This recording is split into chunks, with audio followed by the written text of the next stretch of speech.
the YCN High School Basketball Game of the Week. Today, YCN is at the University of New Hampshire as the #1 Raiders of Lebanon meet up with the #5 Cavaliers of Hollis Brookline in this NHIAA Division II semifinal showdown. Good evening, I'm Jeremy Stout, joined by Andrew Zerhide, and tonight, Division II boys semifinal matchup, the Lebanon Raiders and the Hollis Brookline Cavaliers. Andrew, let's first take a look at the Lebanon Raiders. The Raiders started off the year on the wrong foot, literally, after their star guard and one of the better players in the entire state, KJ Maddie, went down with a fractured right foot.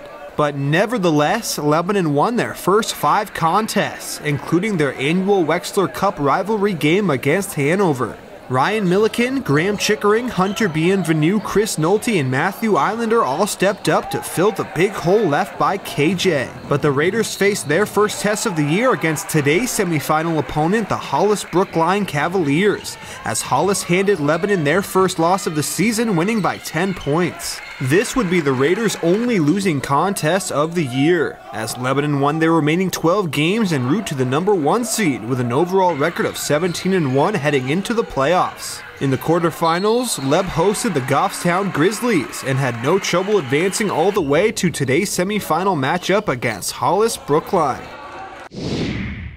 All right, so we know all about the Raiders. Now jumping over to the Hollis Brookline Cavaliers. Who should we be looking for tonight?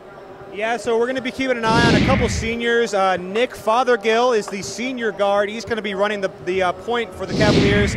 And Patrick Whalen, 6'7" senior center. He's really going to be clogging up the middle, really getting a lot of rebounds, working the paint a lot tonight. And that was one of the big advantages that the Cavaliers had in their earlier matchup with the Raiders, so we'll see if they've been able to correct that. And when we come back, the starting lineups after this.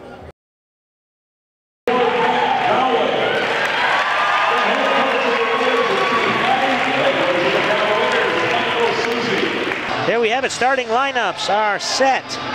And the Division II semifinal matchup number 2 is about to begin. First matchup, Co-Brown winning, and they will face the winner of tonight's matchup in the finals on Saturday here from UNH. Jeremy Stout, Andrew Zerhide. Lebanon wins the tip. We are high atop Lundholm Gymnasium. For the Lebanon Raiders, Hollis Brookline Cavaliers, as we mentioned, a rematch to a regular season matchup where the Raiders suffered their only defeat in the regular season in the last 2 years. Quick shot there off the mark, number 13, KJ Maddie. Couldn't get it to fall, and then the rebound goes to the Cavaliers. Foul on the play as well. Stay tuned for our Game of the Week halftime show, brought to you by Echo Communications, a digitally integrated commercial printer and mailer located in New London, New Hampshire.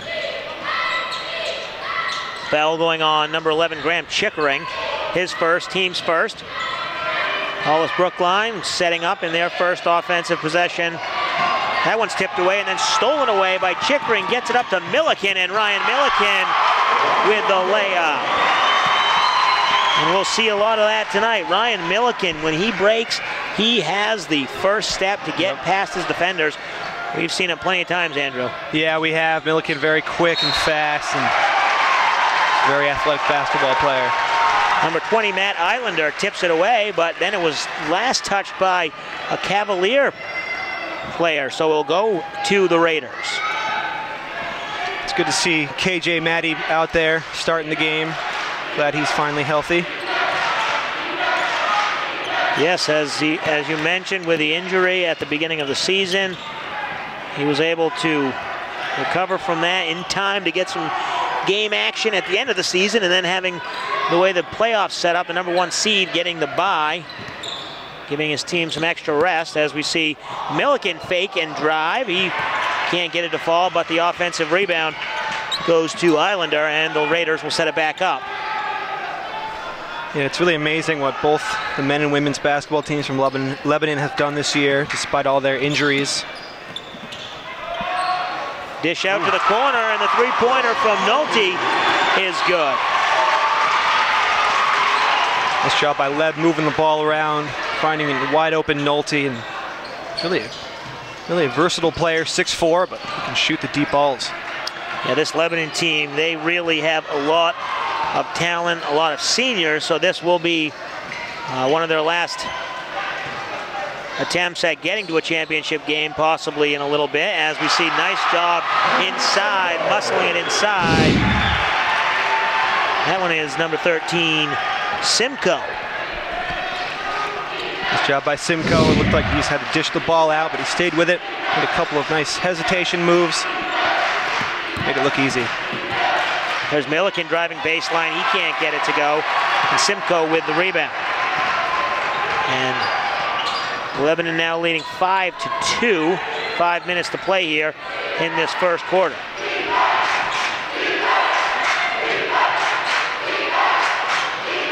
Cavaliers swinging the ball around, trying to get inside. They do get it inside to Simcoe, but then foul on the baseline. We'll take a timeout. You're watching the YCN Game of the Week. Welcome back. YCN Game of the Week. 5:32 to play here in the third quarter. Nick Fothergill, the senior guard, at the line, shooting 2, missing a front end. He really needs to get this one cut into the Lebanon lead, as it was a 12-point lead at the half. A 3-pointer out of the gate, cut it to 9, and then the one free throw there cuts it to 8 points. So if you're the Cavaliers, you've started this quarter off on the right foot, stopping Lebanon a couple times and scoring on both your possessions.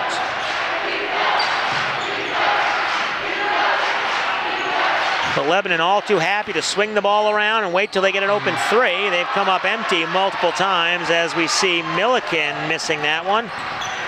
Rebound goes to the Cavaliers, and they have a chance now with a 3. Could cut this to a 5-point game. Stolen away by Maddie, and he's going to go all the way in for the left-handed layup. Asked for the foul call. He won't get it, and Maddie's going to get a foul. They're going to give a technical foul to KJ Maddie as he takes the lay-in up and easily puts it in. He wanted a foul call. He asked the referee on the baseline for the foul. That ref just played it off. Then he was yelling at the other ref across the way. Not really yelling, but looking for the call, and the technical foul. Yeah, I mean, he must have said something. We didn't hear it, but must have said something the ref didn't like. And I mean, you see players all the time, sort of not exactly yelling, but telling the ref that I think they should have been fouled, and the ref felt there was enough for a technical, and Hollis Brookline got a point out of it. And Hollis Brookline continuing their free throw shooting. Not great. Fothergill 2 for 4. He was the one who shot those 2 free throws, making 1 out of 2.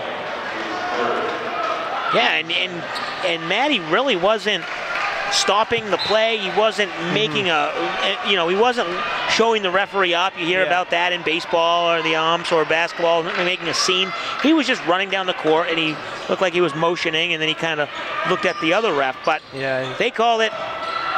Luckily for the Raiders, only 1 free throw was converted. There's Milliken, nice move.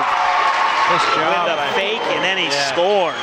Yeah, Milliken just makes it look so easy and just so effortless.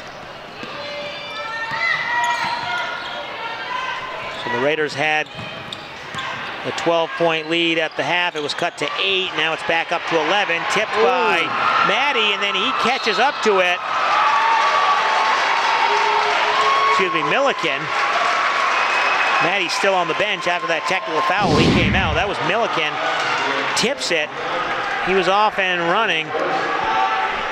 Was fouled, though, so he'll go to the line and shoot a pair. 4:07 to play here in the third quarter.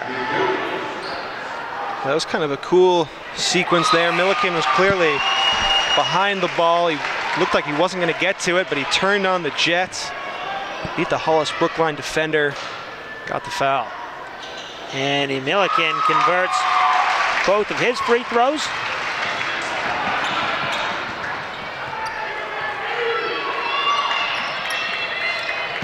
So that lead back up to 13.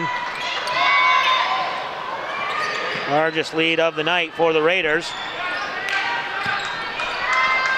Hollis Brookline, no field goals in the last 2:51 and counting. And the foul there, Bienvenu tried to get a piece of the block. He couldn't do it. Didn't get all ball there, so free throws for Simcoe. When we come back, you're watching the YCN Game of the Week.